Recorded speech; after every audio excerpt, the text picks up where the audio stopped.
Hello everyone, I'm Dr. Shameen Warsi. I'm currently serving as an assistant professor at Govindram Saxena Institute of Management and Research, Indore. And I did a PhD with the title The Role of Predictive Analytics in Human Resource Planning for IT Industries in India. I've been passionate about integrating data driven insights with human resource practices. Over the years, I have led the privilege of teaching and mentoring students in subjects like data visualization, predictive modeling, and business analytics. Additionally, I contribute as a subject matter expert for Sunway University, Malaysia, where I facilitate courses like data mining, forecasting analytics, statistical programming, etc. My professional journey also includes a valuable industry experience. I've worked as an HR generalist at Rave Infosys Private Limited, where I managed a broad range of HR functions. Additionally, I served as an HR generalist at Astute Systems Technology Indore, where my contributions included improving employee engagement through morale boosting programs, revising new hire orientation programs, and reducing recruitment costs by optimizing hiring strategies. I have also worked as an HR consultant supporting various organizations and leveraging predictive analytics for strategic HR decisions. I've conducted sessions on HR analytics, AI, predictive analytics for institutes like Indore Management Association and led by Foundation Boston. I'm an active researcher, having presented papers at numerous national and international conferences. My work has been published in reputed journals focusing on topics like emotional intelligence, organizational culture, and transformating role of predictive analytics in HR. So, thank you everyone for taking the time to know me. I'm looking forward to connecting, collaborating, and sharing knowledge with all of you. Thank you. Good morning. I'm Dr. R. Alamelu, faculty from Department of Commerce and Management, SRC, Sastra Deemtri University. As part of our international conference on sustainable development goals towards the Viksit Bharat at 2047, I have taken a paper on blockchain technology and talent analytics in IT-based startups, a structural equation model approach. As we arrive at a blockchain is a decentralized database shared among a network of computers and exchange of currency or data before it can be recorded. This is a recent Industry 4.0 technology. In a consensual model, it removes the need for independent third party or a bank to verify what sort of data or anything we are exchanging. And when we look into the technology, it is very secure and it stores the data in the strings of the blocks. That's why we have a name for blockchain, and the same concept of the technology can be applied in the HR arena in the corporate. As HR people teams in the future could use the blockchain technology to manage their talent database. So this is the introductory part related to the research what I have taken today. Now, based on recent reviews, nearly around 50 plus reviews were considered, and IT-based new startups is the integration of the blockchain with the talent analytics. Mostly, IT companies were using the blockchain specifically for talent analytics area, which can be improved by the use of blockchain, as this technology guarantees the data reliability, distribution, as well as the confidentiality. And a recent research, Rana et al. Explained how the blockchain can develop and create a records for employees, which minimizes the frauds and maintain a compliance in maintaining a decentralized hiring and onboarding platforms. And the research gap, based on the research literature, it was identified that it provides a foundational improvements in data security and operational efficiency, but it requires a significant technical expertise. And the talent analytics transform the HR operations, but it needs to be scalable to tailor to cater the needs of the startups. So there is a big research gap in the literature in regard to showing the use of blockchain in talent analytics in the startups. And that's the reason the researcher has taken the specific topic. Regarding the objectives of the study, to study the relationship between the talent practices and its relevance with the blockchain technology, along with focusing on the talent analytics, to study the relationship between talent development with talent management and analytics practices, and to ascertain the extent to which the talent development activities influence the talent retention. For this research methodology, we have used a perquisite sample as the group is new startup companies in Tamil Nadu. And we have selected nearly 56 companies. They've responded. We have approached nearly 96 and we've got responses from 56 companies and small business organizations, and we have approached the top level administrators, either the CEO or the HR. And the startups were grouped based on their existing years and in the place of growth potential. And out of the 56 startups, which are or in the 5 to 10 years existence, while only 20% are in the 0 to 5 years, and 15% are continuing the business more than 3 years, and most of them are using analytics. And it's not like exactly what we mean by the talent analytics, but they use analytics for performing sort of transactions with their employees. And 73% of them are following the proper recruitment process, and 54% of them are conducting training and other activities using this blockchain for talent development. This is a research model we have taken, and the first two is related with the basic SME startups profile, like their age, that is their existence, and their growth potential. And the talent management practices and the talent management analytics were considered as independent variables, wherein this talent development is acting as our mediator, which relates the perfect technology mixer talent analytics, which is our dependent variable. So a specific structural equation modeling was created,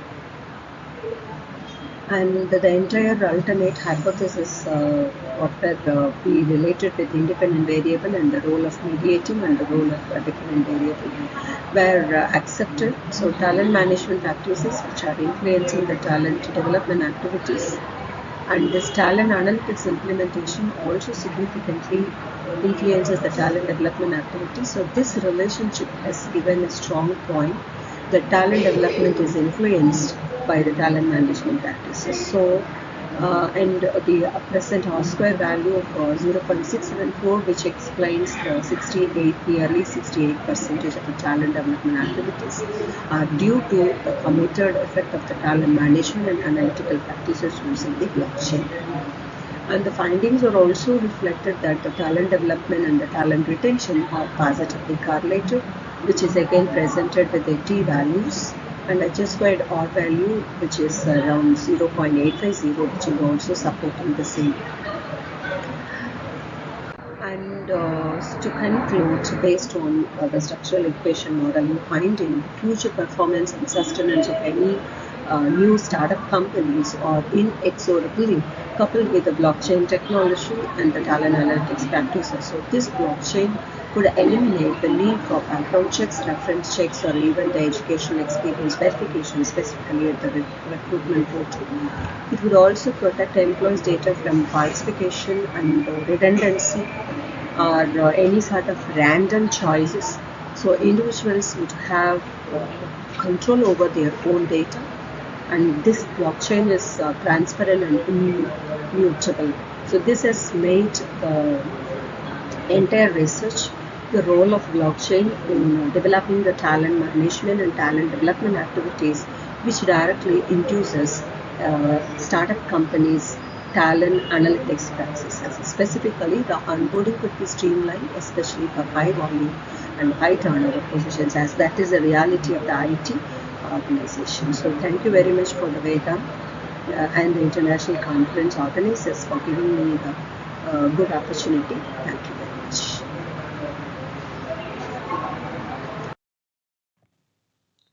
Hello, Dr. R. Alamelu. Thank you for submitting your research paper titled Blockchain Technology and Talent Analytics in IT-based Startups, a Structural Equation Model SEM approach. I've thoroughly reviewed your work and here is my feedback. Firstly, I commend you on selecting such a contemporary and relevant topic. The integration of blockchain technology with talent analytics in IT startups is indeed an area of significant potential. And your approach using structural equational modeling also provides a strong quantitative foundation. Your introduction effectively sets the stage, clearly defining blockchain technology and talent analytics. The background information provides a solid context for understanding the relevance of your study.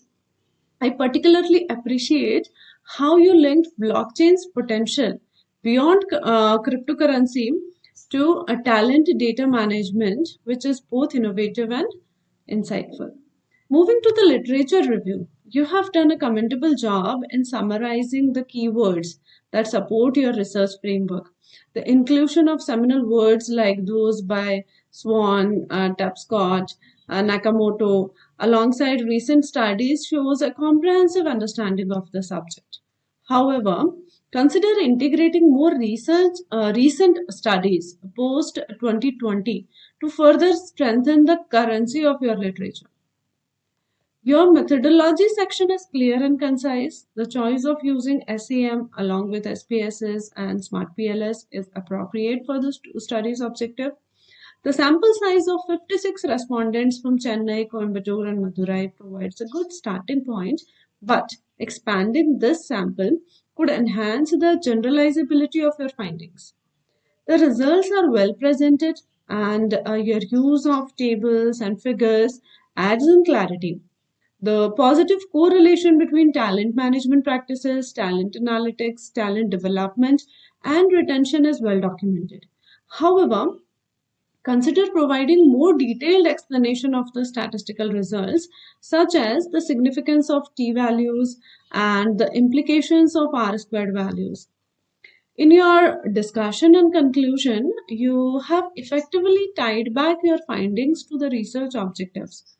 The practical implications for startups are clearly outlined, emphasizing the need for standardized talent management practices and the integration of cost effective analytics. Although the implications and suggestions are embedded within the discussion, I recommend presenting them under separate, clearly labeled headings. This will enhance the clarity and structure of your report, making it easier for readers to identify the key takeaways and recommendations. So, for improvement, what I could suggest is you should expand on the limitations of your study and suggest specific areas for future research. If we talk about the theoretical framework, you need to strengthen the theoretical underpinning by discussing models or theories that support the integration of blockchain and talent analytics. Proofreading. Address minor grammatical errors and formatting inconsistencies for a polished version. Overall, this is a well researched and insightful paper. I encourage you to continue exploring this intersection of technology and human resource management as it holds great promise for future academic and practical contributions. So, thank you so much and best wishes for your future research and endeavors. Take care. Bye. Hello, everyone. I am very happy to be presenting the paper in India's biggest virtual conference on Sustainable Development Goals 2030, Bridging Gaps, Building Futures for Viksit Bharat 2047. This is Swati Anavatti, Assistant Professor, St. Francis Institute of Management and Research, Mumbai, and I will be presenting a paper on New Age Leadership, a perspective from Gen Z millennials. In today's fast-paced world, which is very much complex, has been marked by innovation, disruption, climate change, and shifting societal values. So effective leadership is more critical than ever. So leaders are tasked to inspiring their teams, adapting to challenges, and driving progress in the era of ubiquitous data and digital transformation.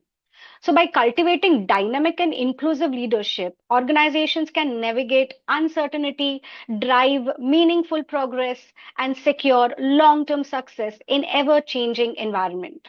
And leadership is fundamentally not about empowering people. It is always about fostering collaboration and building resilience. So, modern leaders must balance adaptability with empathy, embracing teamwork, community involvement, and environmental responsibility. As generational values evolve, understanding the unique expectations of these millennials and Gen Z who seek authenticity and meaningful change is very, very vital in today's scenario. Now, the presence of four generations in the workforce and the revolutionary effects of their disparate viewpoints and values on corporate operations are examined by Jennifer J. Salpok in 2006. George I. Goethals, he says that in 2004, investigate how new social structures have facilitated novel leadership methods, particularly in the post-industrial digital era. According to Christopher, in 2009, the chaotic, volatile, and uncertain nature of modern world ushers in a new era, needing a transformation in leadership ideas over the last 150 years. Moving ahead, let's learn about the objectives of the paper. It's about learning new age leadership, determine whether the leadership methods have evolved over time, what talents do leaders require into today's workplace, establish a link between staff expectations and output levels to investigate the leadership styles of new age leaders. The research methodology revolves around data collection, that is primary and secondary. Sample size is 45 respondents, and the sampling techniques is purposeful sampling and snowball technique. Pilot study, since there was 100% response rate from the sample of 10 respondents, there was no change incorporated while sending the survey to the actual samplings. Now, the data analysis and interpretation in this, when asked, could you kindly select the generation to which you belong? Almost we had 45 from the 45 responses, we had around 20% millennials, whereas 70% driven by Gen Z. Now, when asked, what do you expect from the leader? In the diverse globalized workforce, leadership must balance a broad corporate vision with local cultures and values. As baby boomers, millennials, and Gen Z collaborate, leaders are expected to foster innovation, maintain a work life balance, and understand employee needs and offer growth opportunities. And Gen Z values flexibility, agility, and walk the talk culture. So almost 88% said leaders need to encourage innovations. When asked, do you believe there has been a shift in leadership style? Leaders have evolved significantly over the time, with almost 84.4% of respondents acknowledging this transformation. Albert S. King, in his journal, he explored this evolution using an evolutionary tree and identified nine distinct periods of leadership theory development. Each period focused on different leadership aspects, with the most recent being the integrative era. And this era calls for merging of diverse leadership approaches to form a comprehensive, enduring leadership theory. When asked, which type of leadership style do you think would flourish for these Gen Zs and millennials? So transformational leadership stands out amongst the current leadership style with 53.3%, saying it fosters creativity and modernizes process and boosts the team morale. In conclusion, effective leadership, mentorship is critical into organizational success. According to Pennsylvania State University, great leadership is critical for promoting communities, organizations, and enterprises alike. Without effective leaders, organizations face a stagnation. So, similar to ship without a captain. So this requirement is even more pressing in today's digital age, since the internet is reshaping customer engagement and company processes. Entrepreneurship define leadership as the process, for societal impact. So leadership, or the Gen Z, they really require a lot in the digital era, which are visionaries like Elon Musk and Steve Jobs. Thank you. Hello, Ms. Swati Anavatti and Ms. Deepa Prajapati. Thank you for sharing your insightful research paper titled New Age Leadership, a Perspective from Gen Z and Millennials. I thoroughly reviewed your work and here is my feedback. Firstly, I commend you for selecting a highly relevant and contemporary topic. The focus on Gen Z and millennials provide fresh perspectives on leadership, addressing the evolving expectations within modern workplaces. Your exploration of new age leadership styles, supported by both primary and secondary data, showcase a well rounded approach. The introduction effectively sets the context, highlighting the dynamic and complex environment leaders navigate today. Your emphasis on the need for adaptability, emotional intelligence, and innovative thinking resonates well with current leadership trends. Your literature review is comprehensive, covering a range of theories and studies that enrich the discussion. I appreciate the integration of diverse perspectives, including insights from Indian management models, which add depth and cultural relevance to your analysis. The research methodology is clear, with a well structured questionnaire and a purposeful sampling technique. The focus on Gen Z and millennials aligns with your objective, providing valuable insights into the expectations and preferences of these generalized cohorts. Your findings are insightful, particularly the emphasis on attributes such as authenticity, empathy, digital savviness, and adaptability. The data analysis is well presented with clear interpretation that link back to your research objectives. However, consider elaborating on the implications of these findings in a dedicated section. This will enhance clarity and provide actionable recommendations for leaders and organizations. While your conclusions effectively summarize the key points, I recommend including a separate section for practical implications and suggestions.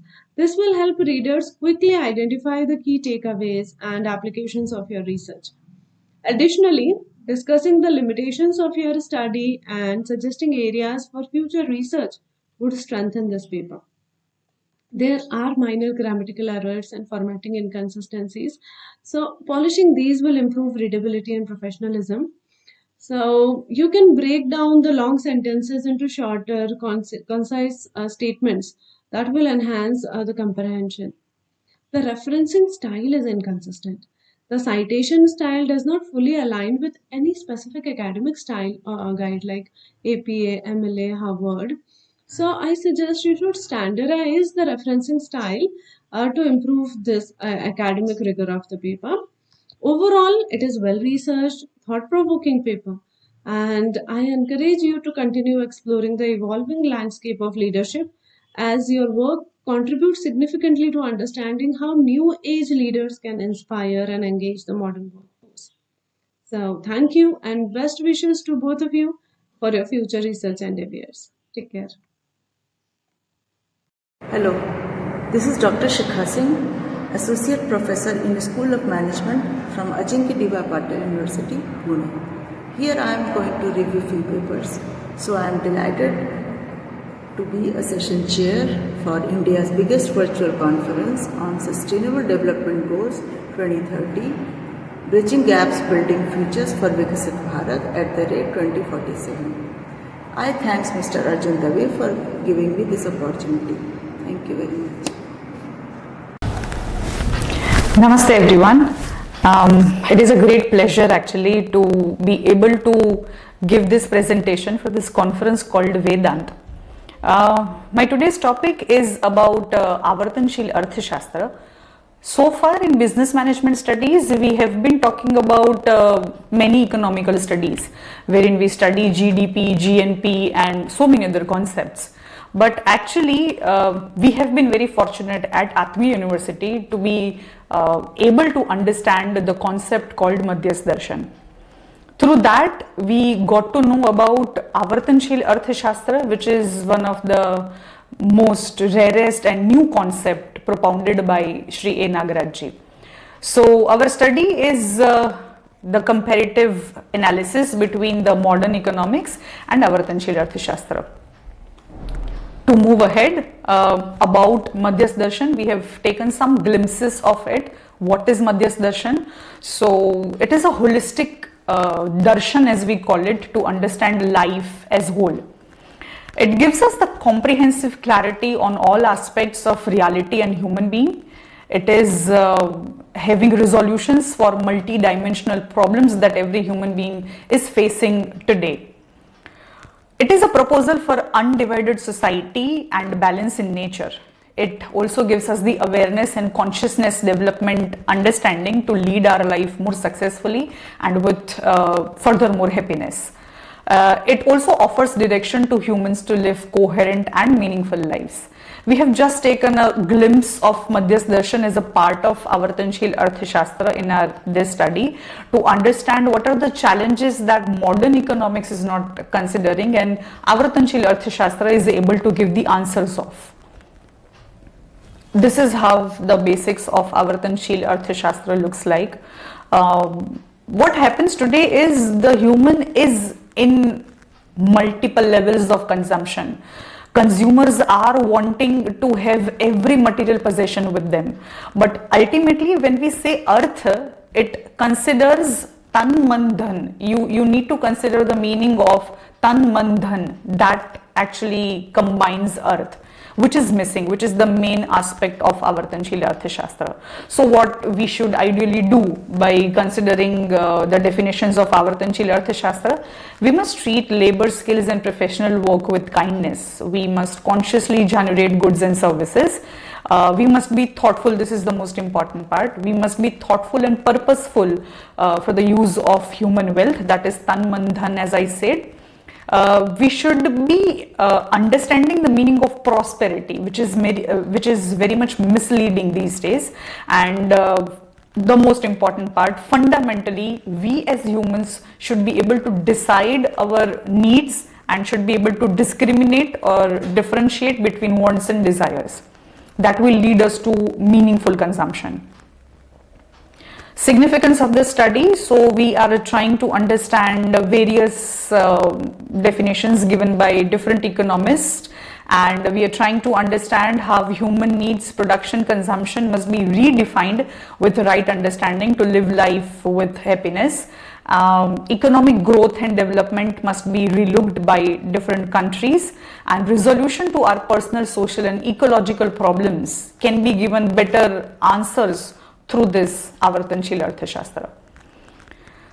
So the problem identification looks something like this. Every human, if we look at the first diagram that I have on my right, humans want samadhan, families want samriddhi, societies and nations want abhay, and the planet wants a saha astitva. But because of the unpurposeful or undefined consumption of humans, the resources are getting exploited, which is the main problem. So we are trying to suggest here through this research that money and wealth possession, that means sangraha mansikta, should be taken care of. Natural and man-made resources, the exploitation of that should be avoided. And if we talk about mansikta as the central idea, the sangraha mansikta, bhog mansikta and labh mansikta, these are like the root causes for the unwanted consumption and so much of wealth getting wasted of humans, and ultimately they are not being able to happy. So this is how the scope of the study looks like, wherein the basis that we have taken are resources, production, distribution, consumption, class, profit, wealth, development, growth and ultimately happiness. There are certain objectives. As I already said, the objective of this study is to understand how humans, after spending so much of their own human energy, resources, so much money, time, they are not being able to be happy. So what is the actual problem that we are trying to study through this research? That is the main objective. There are certain questions that we asked to some people, primary data we have collected, and these are some of the questions that we have asked to them, right, wherein we are trying to understand that apart from physical, mental, emotional and spiritual needs, have through materialistic consumption people are able to satisfy them or not able to satisfy them. So these are some of the questions that we have, and based on that, this is the findings that we have gathered. So if we look at the findings, we'll be able to understand that humans are accepting that they have greed, fear, out of which they buy so many insurances, they try to have this so many materialistic consumption. Like if you look at an average Indian household, you will see so many materialistic consumption at their places. The basic reason of that is Sangraha Mansikta, because they feel if they will not have this, they will be unhappy, wherein actually the problem is something else that we are trying to understand through this. So social values, national beliefs, ecological biodiversity, these are all correlated with your consumption patterns. So we are trying to understand all of them. These are some of the suggestions that we have tried to give through our research. So if we look at the characteristic of a Swayat Manav as given in Madhyas Darshan, it is said that the first thing we need to have in human is Swayam mein Samadhan. That means I should know what are my needs. The second one is Vyavhar mein Samajikta. So when I am very much fearful, I will always try to gather a lot many materialistic consumption with me, so that I do not have to depend upon someone else. So Vyavhar mein Samajikta is the other part the person needs to look at. The third one is Vyavasay mein Swavlamban. So we also look at the part that people who are engaged into whatever occupation they are not doing their services with whole heart or with the kind of passion that is required. So Vyavasay mein Swavlamban is very important. The fourth one is Shreshthata ka Samman. That means you need to be respecting the person who is better on certain aspects than you, and you should be ready to imbibe with that in your personality. And then Pratibha and Vyaktitva mein Santulan, which is the major aspect that is missing in the current era, which does not let you utilize your tan man dhan in the effective direction that is important. So that leads us to the conclusion of the study. Lastly, I would just like to say that I was just going through so many theories of economics, and I was trying to understand how every country is trying to have more and more industries and more products, services. We are also into, in marketing language, we do say that we also sell experiences, ideas, events, but ultimately the eventual step where we want to reach is we want to be happy, and the current economics, modern economics is not allowing us to lead to that place.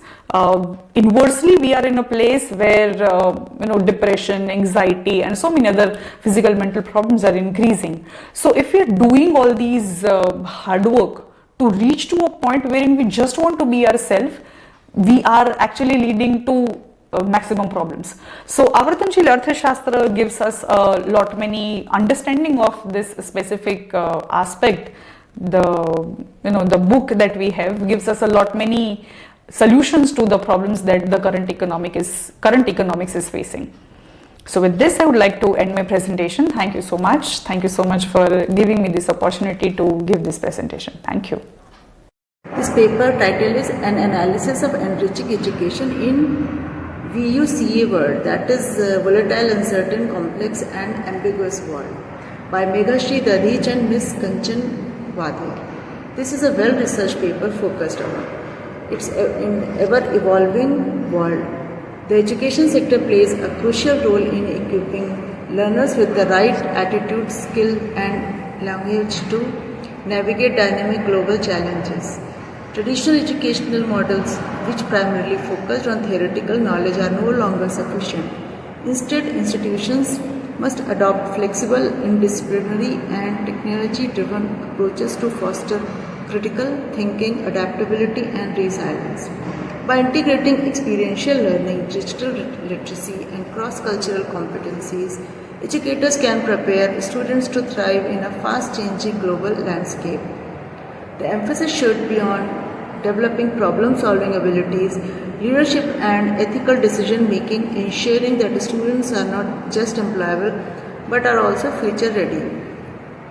Furthermore, with the help of sizable sample size of 100, in this research paper, focus is on yoga-driven paradigm. Education must transform from rote learning to transformative learning, where students become lifelong learners, innovators, and change makers. The responsibility lies with academic institutions to build agile curricula that incorporate emerging trends, industry partnerships, and real-world problem-solving methodologies. Additionally, fostering emotional intelligence, cross-disciplinary collaboration, and adaptability is a key to ensuring that learners can handle uncertainty and drive meaningful impact in society. The education system must not only impart domain expertise but also instill good citizenship, creativity, and agility, which are indispensable for success in 21st century. I wish authors all the best. Keep it up. Thank you. Myself, Meghna Chauhan. Today I present a paper, the title, A Study of Consumer Perception Towards Online Shopping with Special Reference to Flipkart. Abstract, e-commerce growth fueled by internet accessibility over convenience but faces trust and privacy and fraud concerns. This study examines consumer behavior and factors influencing purchase intentions, satisfaction, and preferences between online and offline shopping, focusing on Flipkart users in Jamnagar. Trust, perceived risk, and website usability are critical factors. The findings provide insights for improving e-commerce strategies. Here's an introduction. Online shopping popularity grows due to convenience and variety, but risks like fraud, data users, key factors affecting attitudes and includes trust, income, and education. Businesses need consumer insights to stay competitive. This study explores these dynamics with a focus on Flipkart users. Here's the objectives of the study. Analysis of e-shopping, identify factors influencing purchase intentions, evaluate customer satisfaction, assesses perceptions of Flipkart, compare online and physical shopping preferences. Need of the study. To understand decision-making factors influencing online shopping behavior, guiding businesses to optimize platforms. Scope of the study. The study conducted in Jamnagar. Internet users active in online shopping. The data collected from 50 respondents using surveys.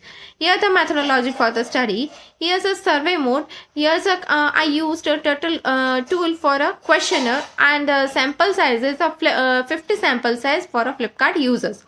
Here's the literature review as per the Javarpana et al.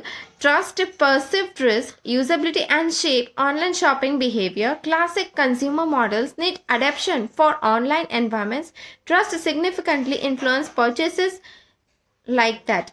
Here's the data analysis. The first one is age. That is a majority of 30% below 18 years. Occupation. That is a 46% are students. Gender. 72% are females. Here the fourth one is income. 34% earn 10,000 to 25,000. Internet usage. 80% are users. Flipkart usage, 72% shop on Flipkart. Interest on online shopping, 74% are interested. Buying preferences, 36% are buying clothes. Frequency, that is a 34% purchase more than 5 times. Here the experience, 44% of Flipkart experience as worst. Future purchases, 44% plan to buy clothes. Reasons for shopping, 34% prefer timely service. Here's the barriers. 42% prefer physical shopping. Here's the finding of the studies. The majority of Flipkart users are females. That is a 72%. Here's the clothing is the most purchased category. That is 36%.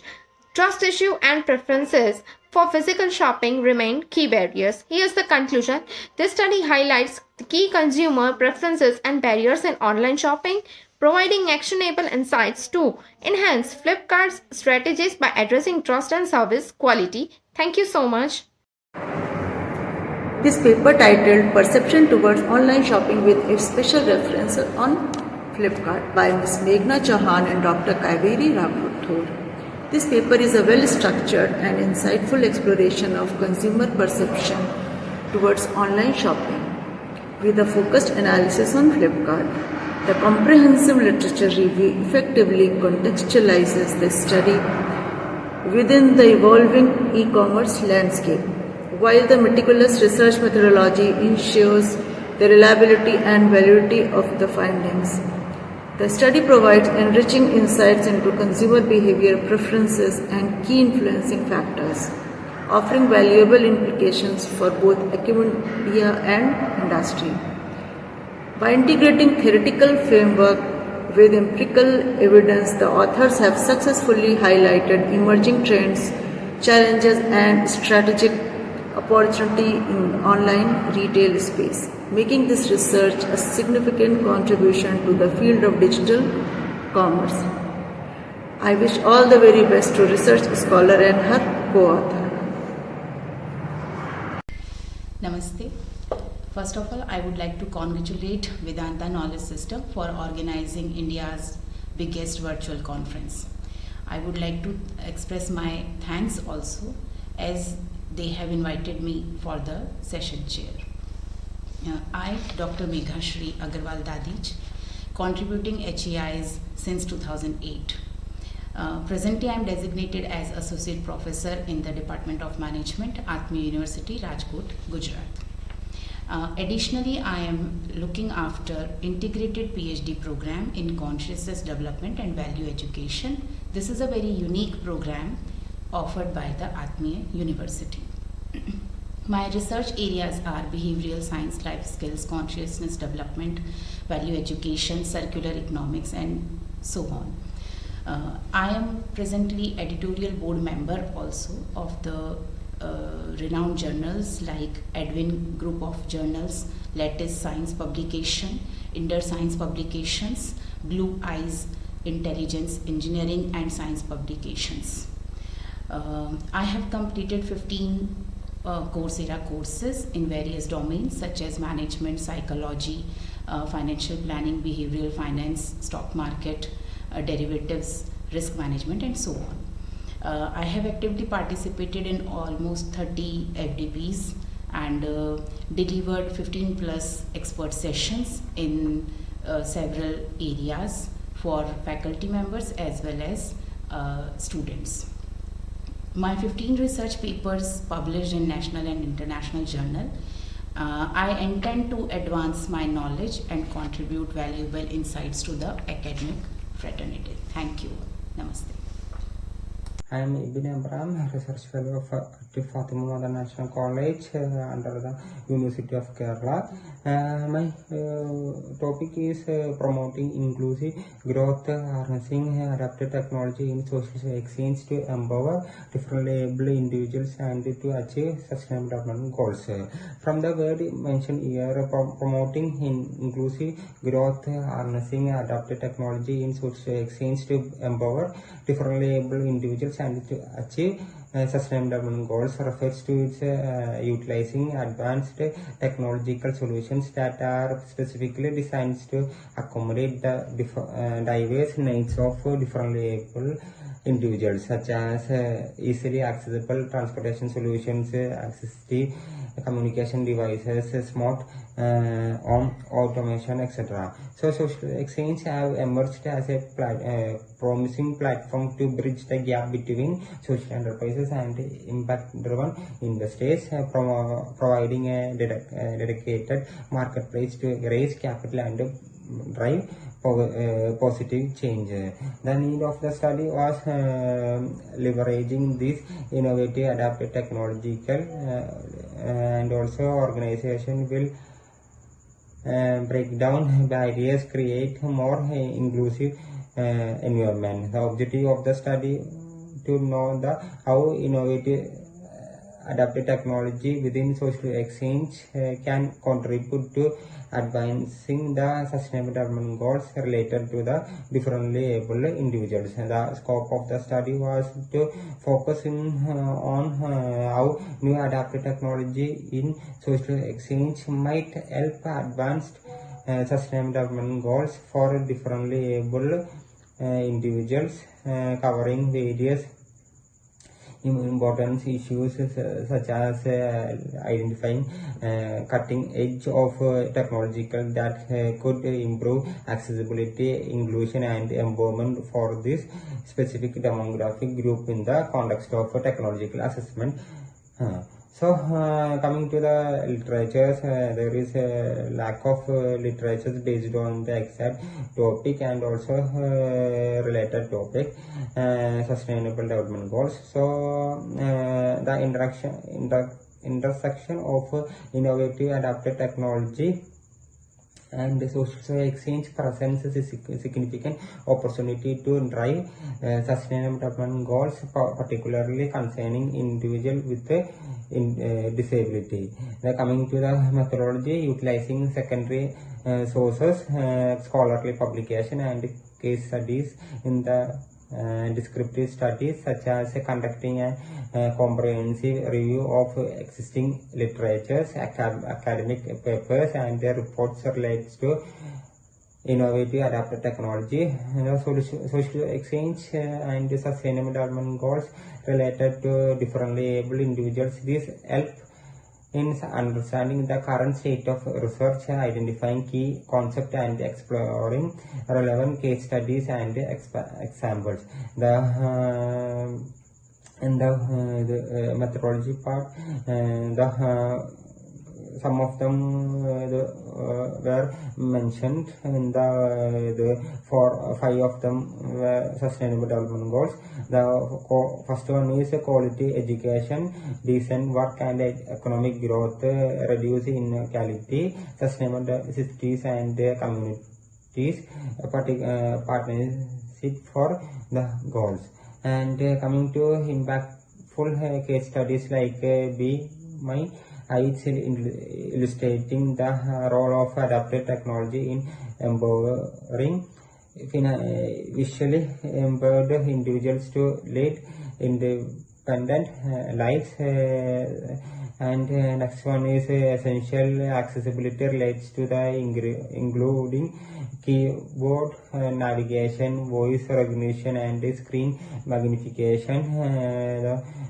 Next one is brace mobility, and fourth one is global disability innovation hub. And these case studies demonstrate how innovative adapted technology within social exchange can address the unique needs and challenges of differently able individuals, contributing to their inclusion, empowerment and well-being while advancing the broader goals of sustainable development goals. And coming to the next portion, the tabular representation is also there and illustrating how innovative technology within sustainable development goals and also social exchange can contribute to advancing the sustainable development goals related to differently able individuals. That is 5 important sustainable development goals mentioned earlier. And also coming to the conclusion portion, social exchange can use inclusive solution projects to develop innovative products and services that assist differently able people live more freely and happily. And technological driven treatments like accessible learning platforms, social exchange, technological developers advocacy must work together to maximize adaptive technology initiative effectively. And also social exchange can help establish a more inclusive and sustainable society. So I am concluding my topic that SSC social exchange can use in inclusive solutions projects to develop innovative projects and services that assist differently able people to live more freely and happily. That's the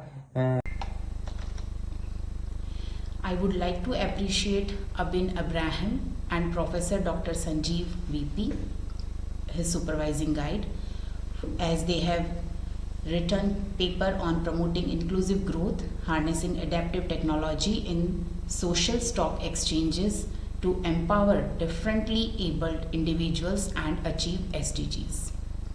As estimated, 1.3 billion people or 16% of the global population live with disabilities and constituting the world's largest minority group.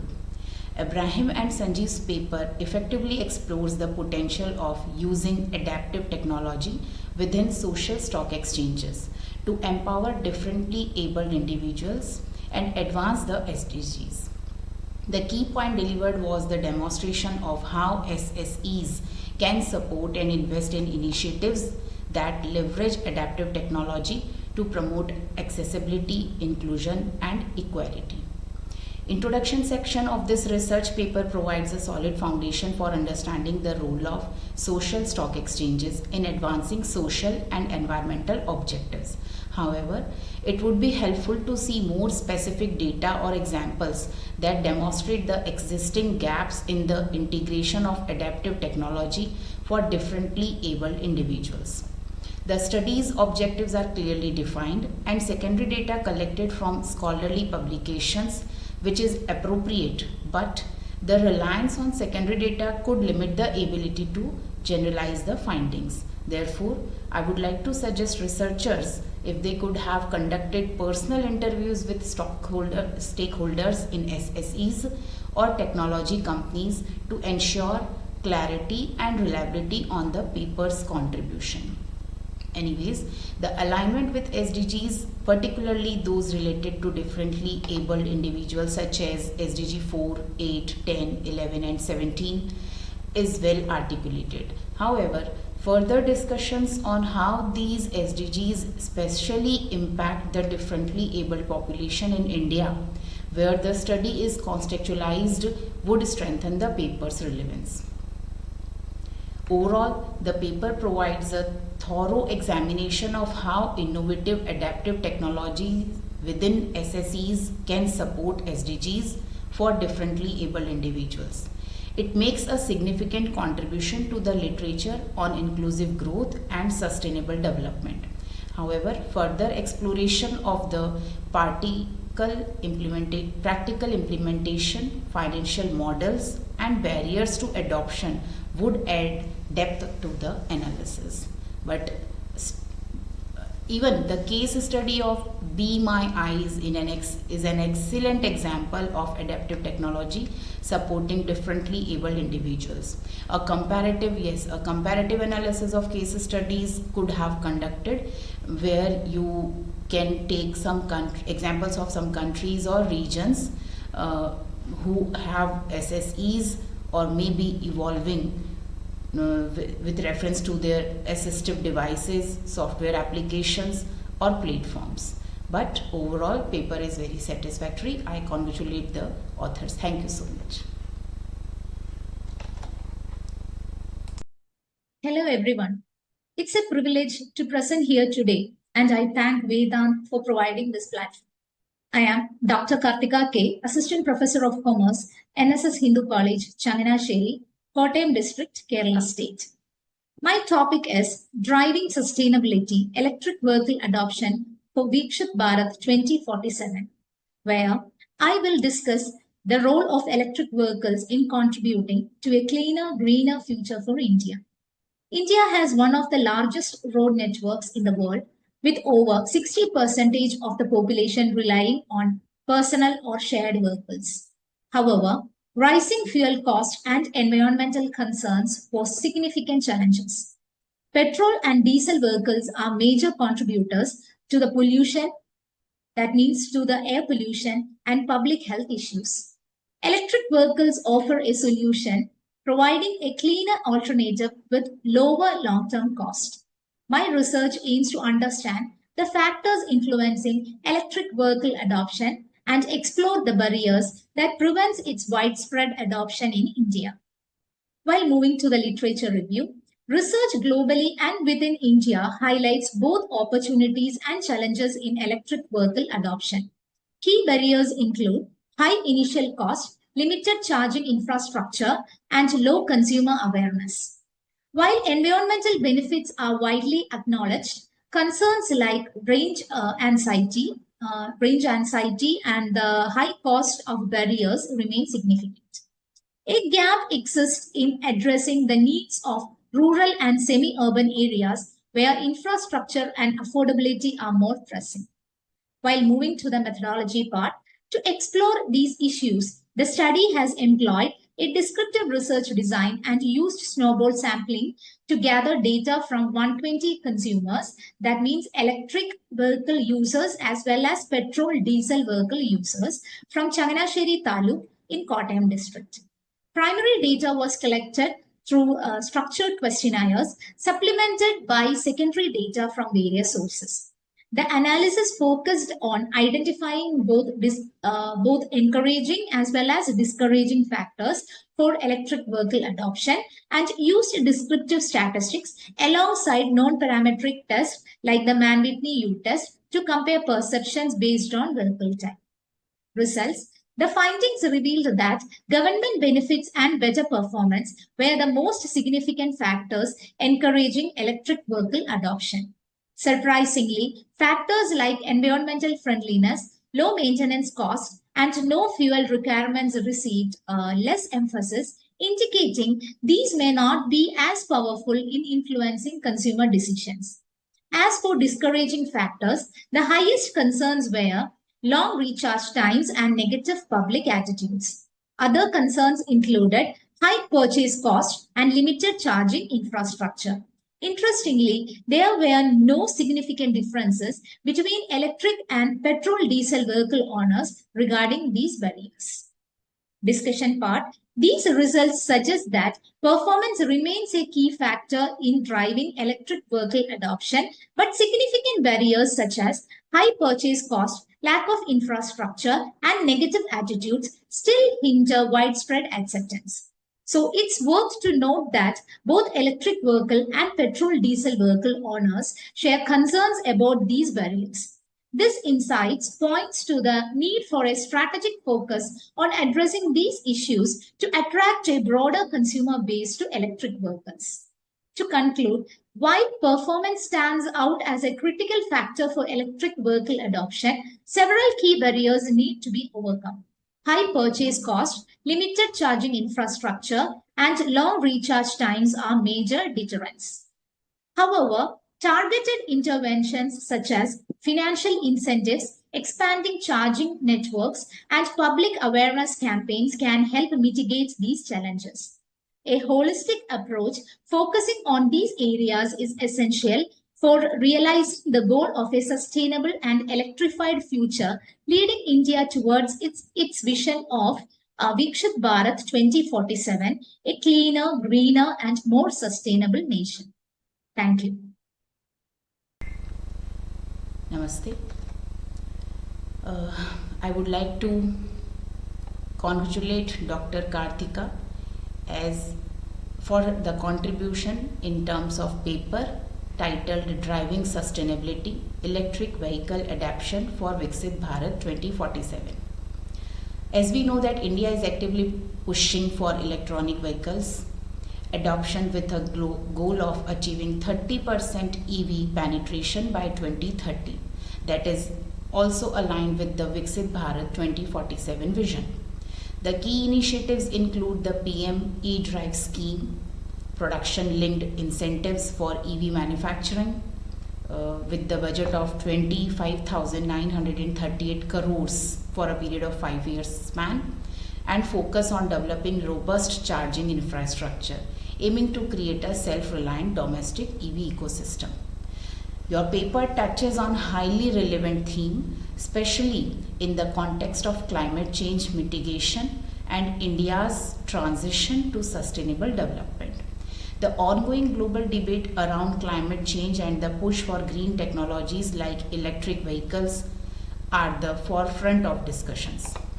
Your paper aligns with major initiatives such as the Paris Agreement, SDG 2030, and India's vision for Viksit Bharat 2047. This makes the study highly relevant to global and national policy discussions. Therefore, I would like to appreciate for your contribution. The government's push through incentives such as the faster adoption and manufacturing of hybrid and electric vehicles scheme is referenced well in the paper. You have even highlighted the policy-driven shift towards a greener economy. Your paper successfully examines multiple factors influencing the adoption of EV, both positive as well as negative. This approach is crucial to understand the broader picture of EV adoption. The primary data collection was well structured along with secondary data sources. That's why your paper has a validity and relevance too. The methodology involving snowball sampling and statistical tools like Man-Whitney U-test is sound and provides insights into the underlying consumer perceptions in India. You have collected sample from 120 respondents, and that too focusing on urban and semi-urban areas. This may not sufficient, because if we talk about India, so more population lives in the rural areas. So if you could have collected data from rural area, then your paper would have more reliability. But whatever work is done by you is appreciable. And we understand that collecting data from rural area is quite difficult. But the study could benefit from a more diverse demographic if you would have included rural area based on the disparities in adoption between urban and rural regions. Though environmental impact is one of the key factors driving EV adoption, there is a risk of overlooking the environmental cost of EV battery production and disposal. While EVs do reduce emission during operation, manufacturing, especially the mining of material like lithium and cobalt, has environmental and social impact that could be discussed in your paper, which is lacking presently. This would create a more balanced view of the sustainability of EV adoption. So I would like to request you, if you further write paper on the same title to explore it broadly, then please add the suggested key points. Thank you so much. Well appreciated. Thank you. Namaste everyone. Being one of the business management faculty member, I have realized so far in my time of making students understand different aspects of business management, like organizational behavior, managerial communication, economics, business etiquettes, different subjects of marketing like consumer behavior or sales and distribution or integrated marketing communication. I have got into this point of realization where I think it is very important for business management students to understand self-management at the fundamental level, to understand rest of the subjects, to lead a better life. So I have been very fortunate to keep my PhD topic as self-management, and in which I'm trying to understand and explore various avenues of self-management. So in this research paper, we have tried to do a comparative analysis mainly, wherein the Indian perspective of self-management is compared with the Western one, and ultimately the Madhyas Darshan perspective is taken here to bridge the gaps that we are able to see in both the perspectives. So if we look at the Indian perspective of self-management, we'll be able to see that the philosophical foundation is about, it is very holistic. It is talking about yoga, meditation and other aspects. So, yoga itself is one of the practices wherein you're trying to correlate, you're trying to be one with your physical, mental, emotional and spiritual one. So that is one aspect. Spiritual and ethical dimensions like dharma and karma and other aspects are considered here, and the interconnectedness of, as I said, these 4 Qs that are physical, intellectual, emotional and spiritual, as I call it PQ, IQ, EQ and SQ, is very much looked holistically in Indian perspective. The Western perspective is a little more cognitive, a little more logical, wherein a lot of science is seen. So the philosophical foundation, you will be able to see that rationalism and individualism is considered here. The practical approach like time management or productivity and efficiency is also the important aspects of self-management here. And then the behavioral and cognitive aspects are, also studied in Western perspective. Like cognitive behavioral theory, one of the most famous theories that we have, CBT, different tests and, different personality tests are also designed based on this to understand what people do and why and how they are doing what they are doing. So that is about Western perspective. The Madhyas Darshan perspective, which is the central idea of our research, we are trying to understand how it can bridge the gap that are not considered by Indian or Western perspective. So first of all, Madhyas Darshan is talking about existence is coexistence as a central idea, which means that if I want to manage myself, I need to make sure that I am in correlation with, or I am a part of the coexistence that exists around me. So that is like the philosophical foundation of it. The second part, which is one of the most important one, is talking about Sat Sambandh. So here in Western perspective, as we are trying to understand behavioral and cognitive aspect, here it is a little more enriched, in a little more enriched way it is said that there are only 7 sambandhs and you need to focus only on those 7 sambandh. That means you are not creating the relations are already there with you. Once you are there on this planet, even if you are not on this planet, as life you are correlated with all the other existential realities. So 7 sambandh, existence is coexistence, and 7 sambandh, they are like core philosophies of Madhyas Darshan here with reference to self-management. And then psychological theories. So here it is said that there are 122 acharan of every human.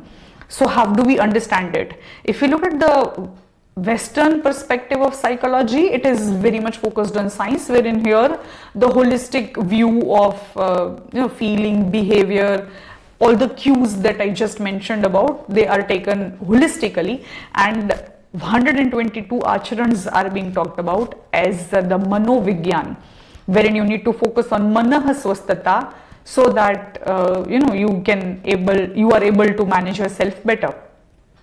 And that is taking us to the rational approach. So with reference to this, along with the comparative analysis, we have also gathered some data from different people about what do they feel about self-management and whether they are able to do it or not. So through research, we could understand that people want to do it, but due to the current modern scenario, people are not able to do it. But if given a chance, they definitely want to understand themselves better, so that they can perform different duties and roles of their lives better. So by mastering self-management, in the last part, I would like to say that anyway we are leading to, every day we wake up and do so many things, but ultimately we do not lead to a place wherein, when you're sleeping at night and you feel like, oh, I did whatever I wanted to do and I'm very happy about it. We are not at that place. So if we are able to manage ourselves better, we will definitely be able to manage our families, societies, economy, nation, internation, or every other aspect of life that we will be able to do, and that will lead us to some productive or some meaningful transactions that we are already doing in daily life. So with that reference, with that curiosity, we have done this research, and it is still open. We are still trying to do a lot of understanding. We're trying to understand still different aspects of different people and how they manage themselves better, and that is leading us to at least the completion of this part. I hope I could make sense with the reference to this new title that we are very much curious about. There is a lot of research going in this direction, but a lot more scope is there. So thank you so much for this opportunity. Thank you. Namaste. First of all, I would like to congratulate Kanchan Vadher and Sonali Thoria for writing a research paper on very unique topic, that is study on comparative analysis of Indian, Western, Madhyasth Darshan perspectives on psychology of self-management to understand how families staying at Sanidhya Sthali Parda are living by this concept and leading a meaningful life. Your research paper offers a comprehensive exploration of self-management through the lens of psychological theories and perspectives, particularly comparing Western, Indian and Madhyasth Darshan philosophies. The research highlights the importance of self-management across physical, mental, emotional, psychological, personal and spiritual dimensions in today's world for leading a purposeful life. It suggests that this area of study is critical both in psychological and management context. Researchers compared various philosophical perspectives to understand self-management and explore how they help individuals be more successful and happy in life. A comparative analysis of secondary data from different philosophical schools and primary data collected from 6 families living at Sanidhya Sthali who follow the Madhyasth Darshan philosophy validate that practicing self-management improves self-awareness, self-knowledge, self-discipline, self-motivation, emotional regulation, happiness and mental peace. Your paper points to significant differences between Indian and Western psychological approaches, especially regarding the focus on the inner self versus external realities, which are which are from Western zone. Madhyasth Darshan is introduced as a philosophy that bridges these gaps, focusing on the holistic nature of self-management in your paper. Madhyasth Darshan philosophy integrates logical, universal, verifiable insights into self-management, focusing on self-awareness, emotional regulations, and spiritual growth, which are seen as fundamental to achieve a well-rounded, fulfilled life. Your research indicates that the practice of Madhyasth Darshan at Sanidhya Sthali has led to enhanced self-management among the residents, fostering a harmonious environment built on mutual trust, respect, and alignment of values. Your study calls for the adoption of more holistic, integrative approaches to self-management that can empower individuals to live more meaningful, purposeful life. So I would like to congratulate you both for writing paper on such emerging topic, and by inculcating Madhyasth Darshan philosophy with this, along with addressing to the Western philosophies. I would like to appreciate you and also would like to request you to write such papers with different dimensions in the near future. Thank you. Namaste. Hi there, this is Anil Nigam. I'm a research scholar under Amity Business School, Amity University, Chhattisgarh, and I'm also working with SIM University, Andhra Pradesh on the post of Director Student Affairs. And the co-author of this research paper is my guide, whose name is Professor Dr. Monica Saini, who is also working in Amity University, Chhattisgarh. Today I'm participating in India's biggest virtual conference on Sustainable Development Goals 2030, Bridging Gaps, Building Futures for Viksit Bharat 2047. The subject of my research papers is the impact of e-waste recycling on environmental sustainability in India. Currently, e-waste recycling is becoming increasingly important as the global amount of electronic waste grows. Yearly, 1 billion loads of e-waste are generated across the globe, creating concerns among academics, practitioners, legislatures, and authorities about electronic trash recycling and management. So, this present study focuses on determining the effects of e-waste recycling on Indian environmental sustainability. Furthermore, the research seeks to investigate the influences of environmental sustainability in India. In this research, 544 individuals were selected from India's metropolitan cities to collect the data through the convenience sampling method. The collected information is further examined using the SEM structural equation modeling technique, which is supported by both SPSS and MOS software. The findings of the research reveal that perceived convenience, awareness of environmental consequences, and cost of recycling directly impact environmental sustainability. The government should require all households and business to shift their waste for recycling products. Waste is a discarded or unwanted material that is no longer useful or has no further use commonly. Waste, particularly e-waste, keeps growing promptly with annual rates from 20 to 25%. It is the fastest growing waste stream because of collective marketplace dissemination, replacement markets, and a high rate of obsolescence. Pollution prevention covers the methods that help diminish the usage of hazardous and non-hazardous materials, equipment, energy, etc. By optimizing waste management practices, organizations can significantly lower illegal disposal incidents and mitigate public liability concerns.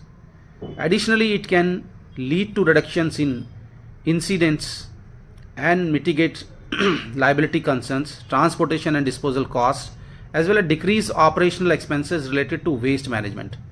In essence, a well implemented waste management strategy helps to minimize the financial and legal risk tied to waste disposal and management operations.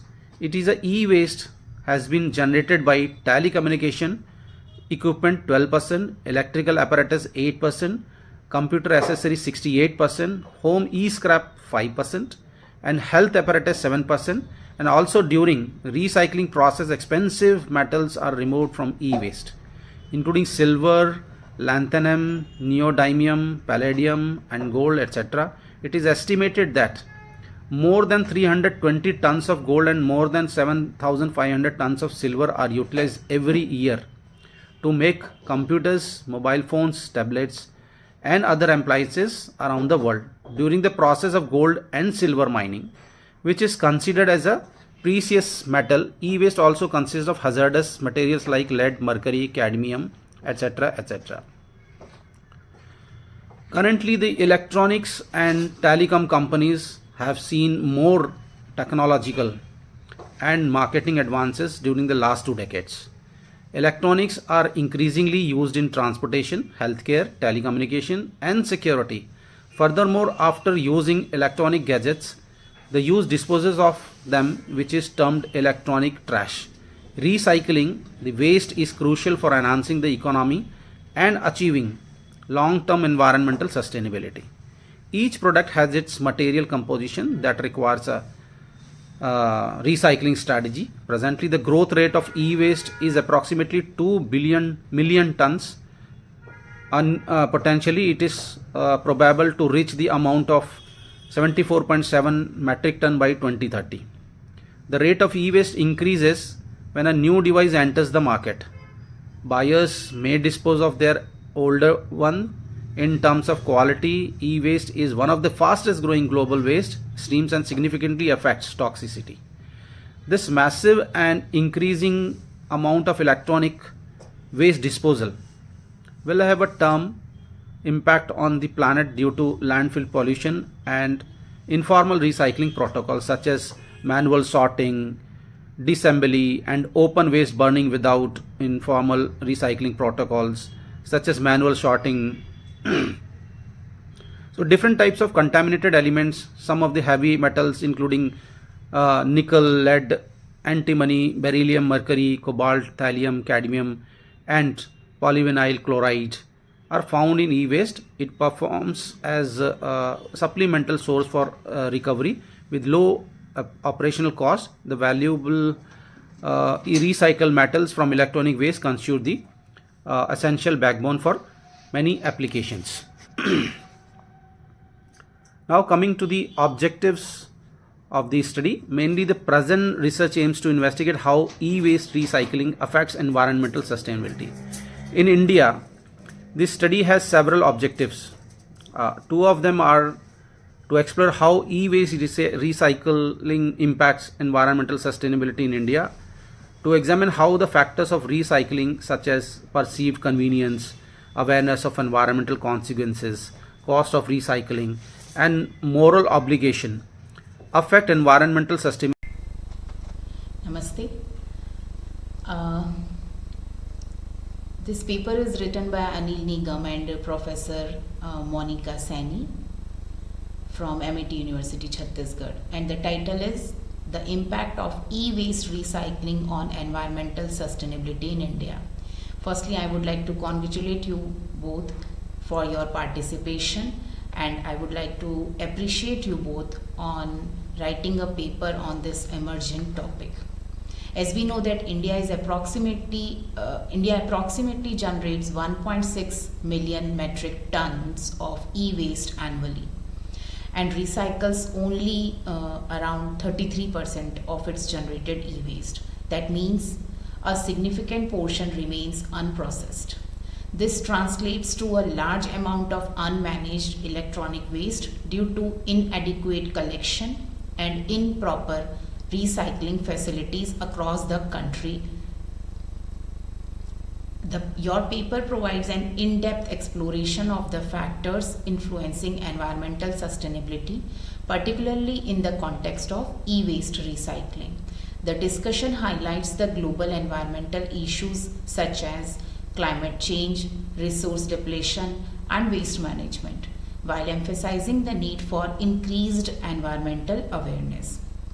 Nigam and Saini's paper indicates theoretical concepts like moral obligation, perceived convenience, and recycling cost to understand the sustainable behavior of individuals towards e-waste management in India. The use of current literature and citations adds validity to the claims and hypotheses, providing a robust theoretical framework for the research. The research objectives are clear, and the hypothesis-driven approach, that was H1, H2, H3, H4, is well articulated. The research methodology is rigorous, utilizing a well-established structural equation modeling to test relationship between variables. So I would like to appreciate and congratulate you both for that, as it provides a strong empirical base. The inclusion of statistical measures like path coefficients, p-values, and t-statistics ensures a thorough testing of hypotheses. The result offers valuable insights into the behavioral factors that affect e-waste recycling in India, with a clear distinction between factors that contribute to sustainability. For example, environmental awareness and convenience, and those that do not, that is, in your research it was found, that is moral obligation. Researchers could provide specific case studies or examples from Indian cities where similar initiatives have succeeded or failed. This would add depth to the policy recommendations. So I would like to request you, if you are further exploring this topic, so please add certain case studies or examples in your paper, because those will help to the policymakers for policy formations. Your research also invites future studies such as exploring e-waste recycling behavior in rural areas and understanding the impact of technological innovations. So you can explore these two domains also through your research work. Thank you. Namaste everyone. NEP 2020 has given us a gem called Indian knowledge system that all of us were listening about in our childhood, but we never thought that these can be studied in the form of research, or it can be taught in the classroom to the students. This research paper is dedicated to the business management problems that we are facing and how ancient Indian wisdom can be helpful to give us the solutions with reference to business management problems.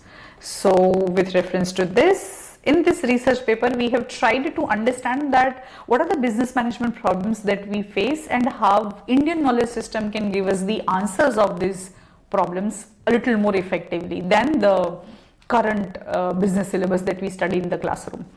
So we have tried to understand 6 schools of Indian philosophies, very small chunks obviously of Vedas, Upanishads, Puranas, Ramayana, Mahabharata and Bhagavad Gita.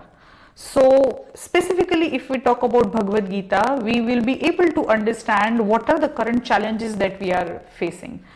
So there are obviously decreased performance levels. We are not able to get high skilled employees from the society, poor communication, poor teamwork. People are finding it very difficult to work with people or interpersonal relationships, performance pressure, etc. These are the common management challenges that we have. Along with that, we also have common societal challenges today like climate change, resource depletion, environmental degradation, overpopulation and rising social inequality.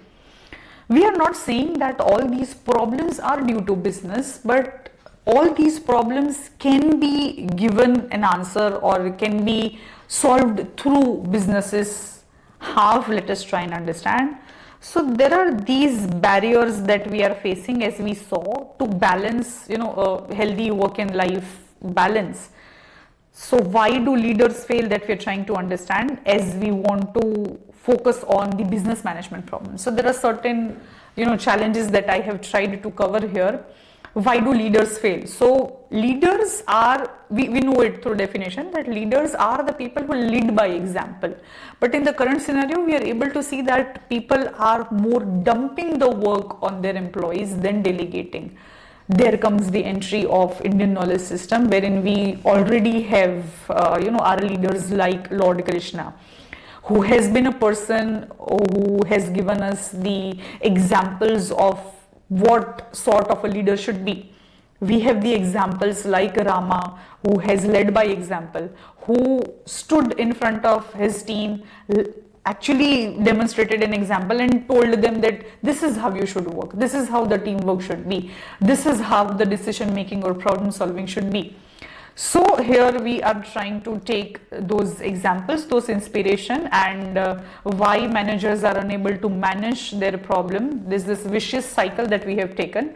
So we would be able to relate that how people are avoiding or taking shortcuts, because of which their problems are increasing. That is leading to phantom workload, that is leading to work pressure, and ultimately stress and reactivity is coming. So how we can solve this? That is the focus. We have also tried to take in some numbers here. So this is LR that we have referred to. Actually, if we look at the Upanishads that we have taken an example of, I would just like to take one simple example here. If we look at Prasanna Upanishada, it is based on self-discipline, very simple. So in the current scenario, we are able to see that the leaders or the managers are themselves not giving the example of self-discipline to their employees. So what are they going to, replicate? How are they going to understand what they are supposed to do? So these Upanishads let us understand what do we mean by self-discipline through the authentic literature that we have. There are these Panchatantra stories also we can teach in the classroom to students so that they understand management lessons better. There are stories from Ramayana and Mahabharata are also something that we can teach to our students in the classroom so that they understand what rich heritage that we come from. Just by speaking in pledge that India is a country of rich heritage and culture would not suffice our purpose. We will have to take this to the classroom.